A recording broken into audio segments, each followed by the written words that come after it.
Today we're doing another AniLysis, and it comes from this book, The Test. And if you've looked at the thumbnail, you're probably thinking, the gas pipeline, what, like Keystone XL or something like that? No. It's the establishment that's it's like a combination of three separate areas. So you've got the gas pumping station, you've got the actual pipeline and the subsequent tunnel that goes from the pipeline to the yerk pool, and then you've also got the cul-de-sac where they enter the bit. So there's essentially 4 different aspects to this one setting, okay? So we're going to look at the gas pipeline, what role it played in this particular plot. It's only in this book, so far as I know. I'm pretty sure. So, yeah, what's the context behind the gas pipeline being a thing, okay? So Tobias got kidnapped by Taylor, freaking Taylor, earlier on. And she lets him go, saying, I want to discuss something, essentially. So Tobias goes to meet her at... God, what did they meet at again? It was, was it Waterstones? Or something like that. I think it might have been, actually. But they go sit down, have a coffee, and they have a chat. And this is what Taylor says to Tobias. Listen carefully, she began, her voice hushed. There's a natural gas pipeline, a large one, that runs 1 kilometre from the yerk pool. We need to dig a connecting tunnel from that pipeline to the pool. Why? Taylor huffed, arrogant and exasperated. So that the pipe can be ruptured, so that thousands of tons of natural gas will spew into the yerk pool complex, and so that the gas, when exploded, will kill everyone exposed, the hosts, the yerks. Surely you see that we need a bargaining chip, Taylor replied. We have to take control of the place and oust Visser 3. We have to get some leverage. Without this plan, if the rebels tried a more peaceful protest, the yerks in orbit would oppose us. But if the plan works, we have a yerk pool full of hostages. They couldn't attack us without putting their own at risk. A natural gas explosion as large as the one you're planning will collapse the yerk pool, and the city built above it. It will devastate everything for kilometres. My allies are in control of the pumping station, Taylor answered calmly. The amount of gas will be carefully controlled. The yerk pool will not collapse. So that's the very confused plan by Taylor, who is actually, by the end of this book, we find out she's working for Visser 3, so it's no wonder that the plan is a bit batshit. So her plan is to blow up the yerk pool, but also not blow it up and use it to keep hostages.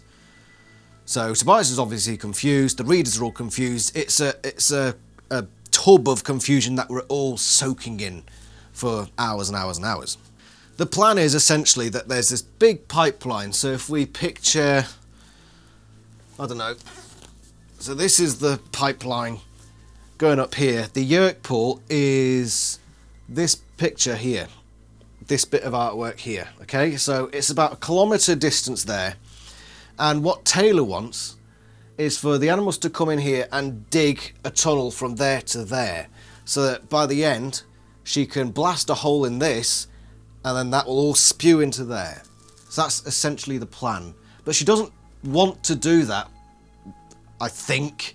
So her initial plan was to just do it, and then she actually said, actually no, we just want to have it as leverage. So she's going to dig the tunnel, not break that, and go into the yerk pool and say, we're going to break it if you don't give us what we want. Because she's part of this rebel group that don't like Visser 3 anymore, don't like the typical command, so they're rebelling. And they're going to take over the Yerk Empire. And to do that, they're going to do this plan. Okay? I mean, yeah, the plan makes sense. It's just the way she says it. Starts off by saying, we're going to blow up the yerk pool. No, the initial summary of your plan should be, we want to use this to use as leverage. No, but no, she just said, we want to blow it up. Actually, we're just going to use it as leverage, yes. Yes, leverage. With the levers. Yeah, so that's why I was confused by it when I first read it. But I get what was the message that was trying to be put across, it just wasn't done very well. Then again, it's Taylor. The freaking worst villain of the series, so I'm not surprised. In that sense, it's actually written quite well. Okay, moving on. So I think that's quite useful, actually. So you've got the yerk pool, which is this painting down here. Here's the gas pipeline. The tunnel's going to go from there to there, and the pumping station can be this Rachel transformer thing up here. So it's off there as well. So that's the whole complex we're talking about. That's what we're talking about today. So how does Taylor expect the animals to dig this tunnel? I have a morph that will leave behind a tunnel at least as large in circumference as the pipe itself. What morph? I repeated. Taxon, my andlite friend. Taxon. What happens then is Tobias and Axe scout out this place. Tobias morphs Axe to a certain extent and makes some design changes via haircuts in order to trick Taylor. But that's regardless, we're talking about the setting here. So they go to the pumping station, which is up there, remember. And there are some descriptions of this. What happens is Taylor takes them inside to where she's kept a Taxon hostage for them to acquire and eventually morph, which is what they end up doing. So she takes them in and down a set of steps, and there's a concrete panel on the floor which she lifts up, allowing Tobias and Axe to jump into this tank thing to acquire the Taxon. So just let's look at these quotes that describe this entire series of settings. Early that evening, Axe and I flew together, an owl and a red-tailed hawk, high up into the night sky so we could get a good look at the place before we landed. We wanted to be as sure as possible that we weren't flying into a trap. The natural gas pumping station came into view. There wasn't anything within a kilometre of the structure, just trees and bushes. I swooped low to check out the abandoned van, left 100 metres or so from the pumping station. No hidden group of Hawkbajir waiting for us. The pumping station was pretty small, just a square building, about as big as a house. Security lights brightened it like a baseball stadium just before a night's game. Through the few windows, I could see a maze of pipes. A tall fence topped with barbed wire ran all around the structure, but the rear gate was open a crack. Someone was expecting us. We had to duck low to clear some of the pipes. The noise was unbearable, a constant clanging that made my head hurt. Taylor descended a twisting metal ramp into the basement. We followed, stepping carefully on the slick surface. Downstairs it was considerably darker, though there were fewer pipes. Taylor stopped in the corner of the room and gestured to an iron handle protruding from the smooth concrete floor. The cavern was dark. I could just make out the bottom, about 3 metres away. It seemed to curve slightly. I guessed it was a tank, an old fuel storage reservoir or something. I hopped over the edge and braced for impact. My hooves hit hard on the concrete bottom. So that's the description of the pumping station. There's a little bit more later, but that's largely what we know about the pumping station. It's this there are people that work there, supposedly largely Taylor's people, as we find out later. So people do actually turn up working there at some point, but at night, even though it's all lit up, it's basically, there's nobody there apart from Taylor and Tobias and Axe. So that's the description, and the Taxon, of course. But that's the description we get of that. What happens then is next time they meet up, they go to what is essentially an abandoned cul-de-sac where there were building works that stopped. There's a manhole cover, and that is placed above the big sewer pipe here. So the manhole cover, this cul-de-sac crosses over this bit here. Remember, the pumping station's over there, the Opal's down there. So the animals enter a manhole here. Let's have a look at the description. The manhole was in a cul-de-sac on the side of a gravel road that hadn't been paved. The concrete curbs were in place and the gravel was carefully compacted a few centimetres below, ready for a layer of tarmac. It had been this way for a while. The site was supposed to be a new industrial park, but local residents didn't want the noise and the traffic, so construction had been temporarily stopped, leaving sewers and electricity, but little else. He moved briskly to the manhole cover, stuck the tip of his tail blade in the small hole intended for a crowbar, and, with one swift, fluid twist of his tail, sent the 25-kilo steel cap tumbling through the air. I dropped from my perch to the edge of the hole. I could see that at the bottom of a 3-metre shaft was a cylindrical chamber. This is where, once again, the book starts to get a bit confusing, and I had to look at a few bits twice to find out. So, they've opened the manhole cover in the cul-de-sac above this pipe, so the cul-de-sac is here, and they've gone down 3 metres, and they go into this big concrete sewer chamber, which is this black thing here. Now, what we need to remember is that isn't the gas pipe. That's not the gas pipe. That's the chamber in which the gas pipe this little incense stick, is apparently in like that. But that's not explained very well. There's a quote later which we'll get into which sort of implies that it just appears. But theoretically, that's what we have. So we've got the sewer chamber, and then inside that, around where they're digging, is this gas pipeline in there. So let's explore further. So morph taxon, and then they start digging this tunnel from that pipe to the Yerk pool. Let's have a look at some more quotes, shall we? Suddenly, ravenously, I began to devour the dirt beside the hole Taylor's people had hammered into the concrete pipe. I turned the full force of the taxon's hunger on the dirt. And this is where I start to confuse myself again, because I've just had a thought. So this book, as much as it was quite a good book, it was very confused in how it was written, which confuses me. So they're in this pipe, or so I thought, but now it's almost described as a single room. So it's now described as like a box, and the pipeline passes through it from one side to the other, and they dig from that chamber there down to there. Again, it's not explained particularly well whether it's like a sewer chamber, because it's a big cylindrical thing. It is. Let me get my bearings. Yeah, I've just looked back at that quote, and it says he looked into this manhole. Down at the bottom of the 3-metre shaft was a cylindrical chamber. Cylindrical probably implies like a pipe system, like a sewage pipe where sewage workers can walk through. So yeah, it is like that. But then they also say there's corners in this chamber. It's cylindrical, but there are corners.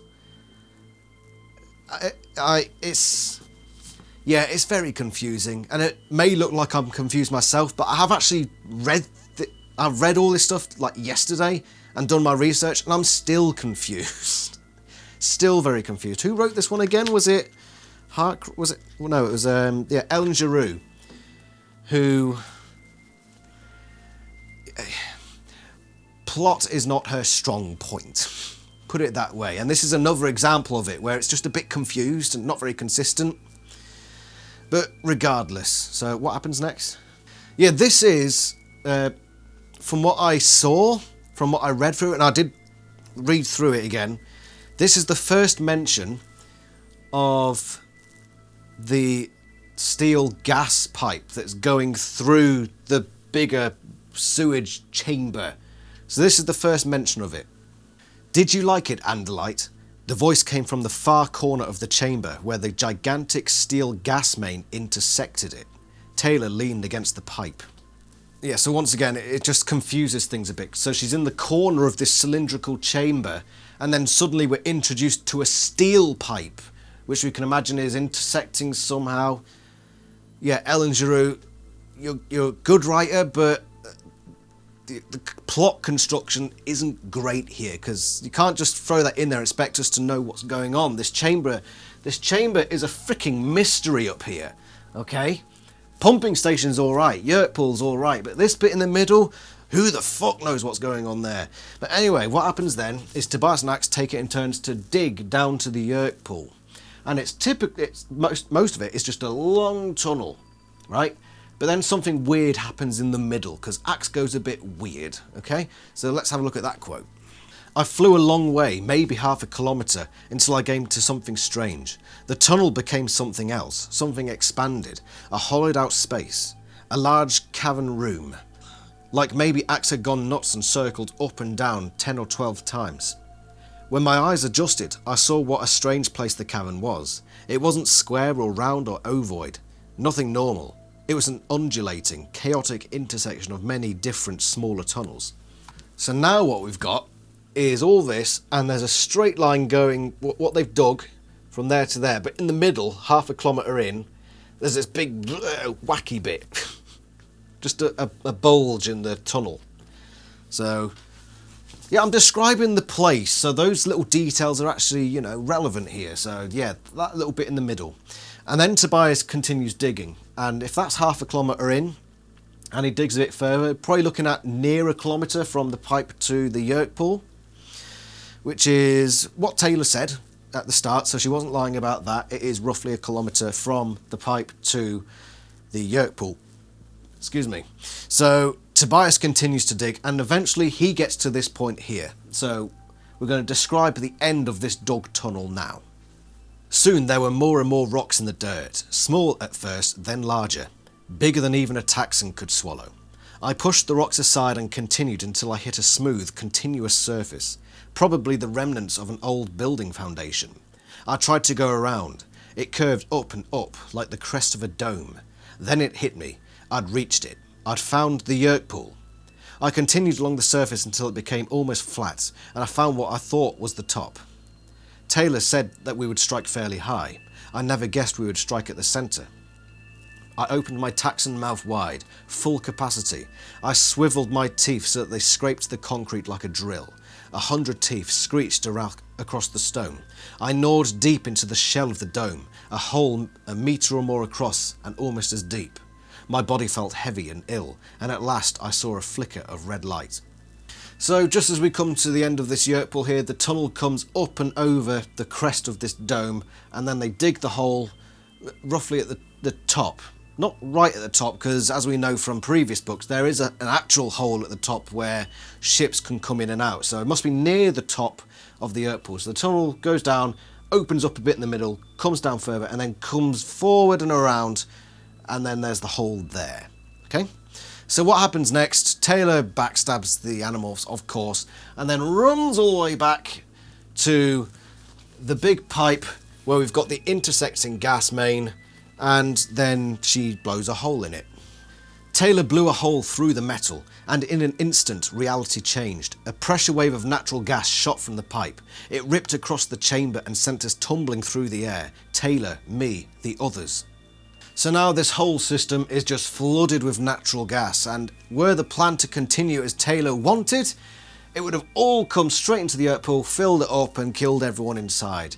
But something happens up here at the pumping station, as we find out. So the gas stops, the animals come back out again, just about surviving. Taylor's gone fucking whoosh down into the yerk pool apparently. We never see her again, so we can assume she died. Thank Christ. And they come back, and then they make their way over to the pumping station to find out exactly what happened. And here's what they find. The plate glass door was shattered. 1,000 shards sparkled on the pavement. Somebody charged this place, I said. Somebody wild. Then I saw the bodies. Human bodies. Maybe half a dozen. Male and female. Suited to look like gas company workers. Sprawled now every which way. They were alive. Barely. They'd obviously been on the losing end of one very fierce battle. Yerk slugs wriggled and writhed helplessly on the floor. I moved into the guts of the building, where compressors and pumps that once hummed smoothly sat silent and immobile. There was a door to what looked like a little office. I peered in, and then I saw her, sitting with her elbows on a table, her head in her hands, Cassie, crying. She had turned off the gas and saved our lives. She had done this. We get a little extra detail there on a small office in the pumping station, but that's a wrap. That's basically it. That's the entire gas pumping system setting explained as much as I can. This book didn't do a great job of it. It did an alright job, but yeah, the pipeline bit in the middle was very confusing. So that is that. I won't go into the weird plot point at the end that made Cassie save it, because that's not the point of this video. I hope you've learnt a bit about the gas pipeline from book 43. I'm going to be doing settings as well in these AniLysis videos. I'm covering everything, hence why I'm doing this video here. So if you want to be the ultimate Animorphs brainiac, this is the series you want to watch, because you now know everything you need to know about this particular thing. And if in the future you think, oh, I wonder what that gas chamber was all about in those books, you can come back to this video and find out everything you need to know. I don't know who's going to do that, but, you know, if you're that way inclined, whatever. Anyway, there'll be more AniLysis videos in the future. Thank you very much for watching. I shall see you next time. Ta-ra!